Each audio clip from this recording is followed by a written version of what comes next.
কি পরিচিত অস্ত্রটি? ভোলা জেলার সদর উপজেলাধীন দক্ষিণ দিগলদি এলাকায় কুখ্যাত সন্ত্রাসী মোহাম্মদ রায়ান জামিল শুভ এর নেতৃত্বে একটি সন্ত্রাসী বাহিনীর স্থানীয় জনসাধারণের সাথে অত্যাচার, জুলুম, চাঁদাবাজি, জমি দখল ও অস্ত্র দেখিয়ে ভয়ভীতি প্রদর্শন সহ অন্যান্য অপরাধমূলক কার্যক্রম পরিচালনা করে আসছিল বলে জানা যায়।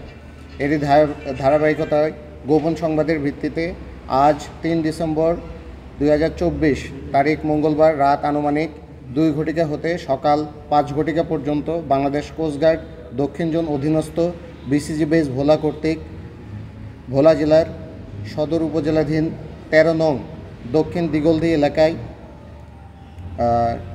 একটি বিশেষ অভিযান পরিচালনা করা হয়। অভিযান চলাকালীন উক্ত এলাকা হতে একটি দেশীয় আগ্নেয়াস্ত্র, 8টি দেশীয় অস্ত্র, একটি চাইনিজ ছুরি, 6টি স্টিলের পাইপ সহ দুর্ধর্ষ সন্ত্রাসী মোহাম্মদ রায়হান জামিল শুভকে আটক করা হয়। পরবর্তীতে আটককৃত সন্ত্রাসীকে জব্দকৃত সকল আলামত সহ ভোলা সদর মডেল থানায় হস্তান্তরের কার্যক্রমটি প্রক্রিয়াধীন রয়েছে।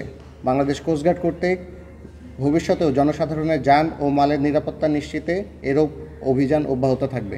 নগদের সর্বোচ্চ বার 167 টাকা রিচার্জে পাবেন 1 লাখ টাকা পুরস্কার। আরও আছে প্রতি সপ্তাহে পুরস্কার ও ক্যাশব্যাক।